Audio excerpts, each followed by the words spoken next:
Quand on vous dit qu'au Saguenay-Lac-Saint-Jean, on regorge d'entités qui méritent toute notre attention, c'est le cas aussi de Mageco LMG avec Jonathan et Pierre-Luc qui nous reçoivent dans leur salon. Comment ça va, messieurs? Très bien, merci. Ça va bien, merci. Bien, Également merci, donc, Nicolas, de nous toi aussi. recevoir, Pierre-Luc et donc Jonathan. Il faut expliquer les débuts. À l'origine, deux entités séparées au départ, mais comme quoi c'est payant de se parler. Pour toutes sortes de bonnes raisons, personnelles et professionnelles. On va expliquer comment cette histoire-là a commencé, cette fusion éventuellement. Mais les deux entités d'abord, Mageco et LMG Ingénierie. Oui, bien en fait, Mageco, c'est un bureau qui a été fondé en 2015. Ouais. Puis ça s'appelait à l'époque Mageco Consultant.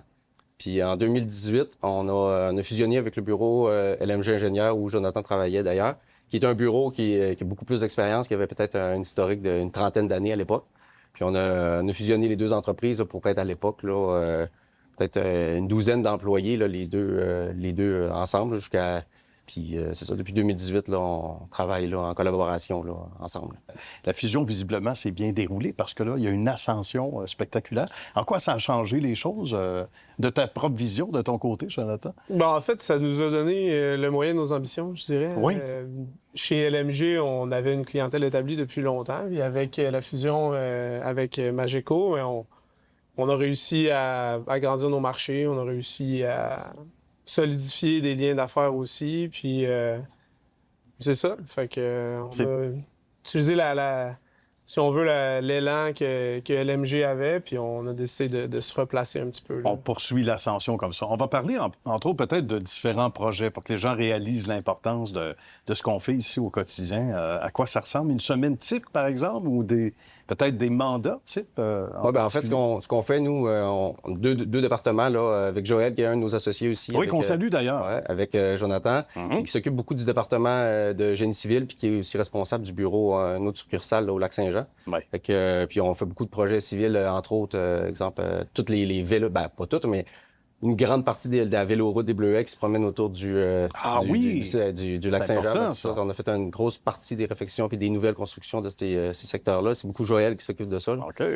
Sinon, votre quotidien, à vous autres, vous divisez bien les tâches. C'est ce qu'on m'a dit, en tout cas. Ouais, en fait, moi, je suis à la direction générale. Fait que, puis Jonathan s'occupe du département de direction du département structure. Puis Joël, comme on disait, direction civile. Fait que moi, je m'occupe beaucoup plus de ce qui est administratif, puis gestion des contrats, puis Dieu sait vraiment qu'il doit administratif. pas, doit pas manquer d'ouvrage, c'est certain, de boulot, comme on dit.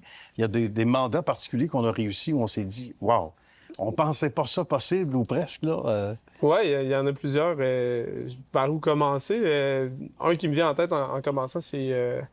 moi, c'est surtout ce que j'aime faire, là, du gros industriel lourd dans différentes industries. Fait que depuis plusieurs années, on est sur le programme des réfections des vannes papillons du barrage Île-Maligne. D'accord. Ça, c'est de l'expertise, de l'inspection, de l'intégration d'équipements au goût du jour dans des barrages qui ont plus de 100 ans. Fait que ça demande... Un ajustement. Ça demande de l'ajustement. Il faut toujours être en train de se réadapter. Sinon, on fait le même genre de travaux pour différentes usines dans la région. On fait beaucoup de bâtiments commerciaux, des agrandissements, des modifications dans les structures d'usines un peu partout. Ça, c'est plus pour le côté structure. Là. D'accord, oui. On travaille aussi dans le Nord. On fait un paquet d'affaires. C'est ça qui est le fun, en fait. On s'arrête pas à un créneau très, très précis. On fait des projets qui nous gardent motivés. Puis... Chaque projet est différent, mais il y a un dépassement de soi. Comme disait Jonathan, tu travailles dans un barrage qui a été revu la dernière fois, peut-être il y a 100 ans. Les méthodes ont changé. Puis là, tu amènes ça au goût du jour, mais en respectant ce qu'il y a là aussi.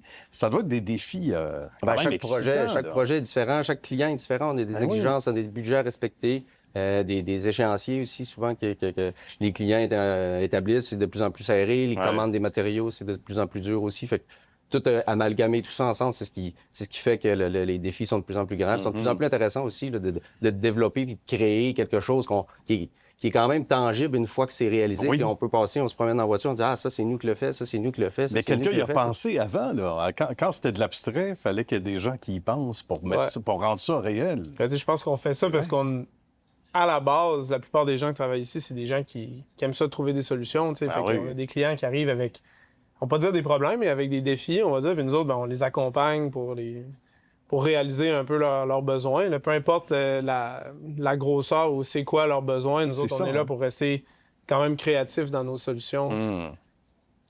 Ça a Mais été- en même temps, de s'assurer qu'on respecte toutes les voilà. codes et normes. Puis, Être réaliste, mais accepter le côté souvent peut-être plus rêveur, on va dire de certains, en ajustant le tir, en disant oui, ça c'est possible, mais ça peut-être non pour X raisons, j'imagine, techniques et autres. En conclusion, parlons-en de l'équipe rapidement. Constituée de combien de membres? Ben, on est tout près d'une trentaine de techniciens ingénieurs avec l'équipe administrative. D'accord. C'est quand même une belle croissance. Là. Depuis 2015, on est parti qu'on était 3, puis rendu presque une trentaine. C'est une belle fierté. C'est beaucoup de monde. Puis dans quel type de poste, pour se donner une idée? Parce que le côté administratif, mais ils sont sur le terrain, par exemple? Ben, en fait, c'est ingénieur civil, structure, puis technicien, civil, structure, dessinateur. Fait une belle équipe. Tout à fait. Complémentaire. Avec plein d'autres projets à venir. On peut pas tout dire, c'est certain, mais je suis certain que quelque part sur les planches à dessin, il y a d'autres projets communs. De belles réalisations. Certainement. Oui. Ces temps-ci, c'est définitivement des temps intéressants. Là, les beaux projets un peu partout. On commence tranquillement à sortir un peu du Québec aussi. Fait que...